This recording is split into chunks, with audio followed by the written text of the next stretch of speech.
It's been a week since a tornado hit communities on both sides of the Ohio River near Madison, Indiana. These pictures show how much work still needs to be done. Jefferson County, Indiana reported only 2 minor injuries from the storm, but in some areas, damage was extensive. Wave News reporter David Mattingly shows us what a damaged campground looks like now.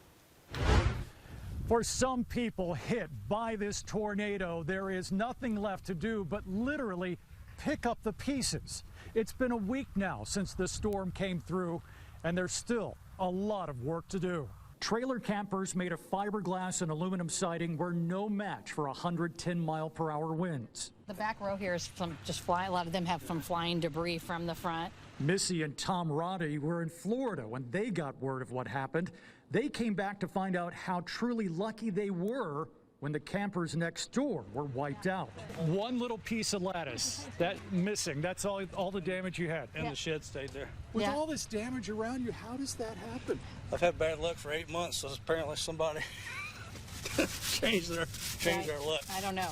The tornado hit Route 56 campground, leaving behind dwellings that were twisted, tossed, and splintered. Neighbors tell me that when the tornado hit, there was no one here. That's because this community is where people come in warmer weather to enjoy being on the banks of the Ohio. If this tornado had hit a month later, this campground would have been full. Some lots are now just full of debris. Are you finding anything you can use out here? Yeah, I do a lot of scrapping. With cleanup underway, Johnny Beach looks for metal he can salvage. On this one, I've tucked 4,800 pounds of just sheet metal. That's just a tin like this here. Aaron Lathrop is trying to make the most out of all the downed trees. Cutting firewood and splitting it for, so we have campfire wood for the rest of the year, but all these trees we lost around here.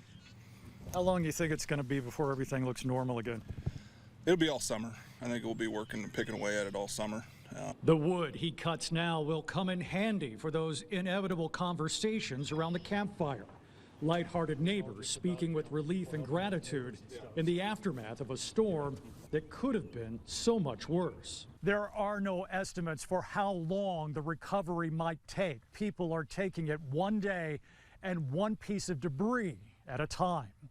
David Mattingly, Wave News.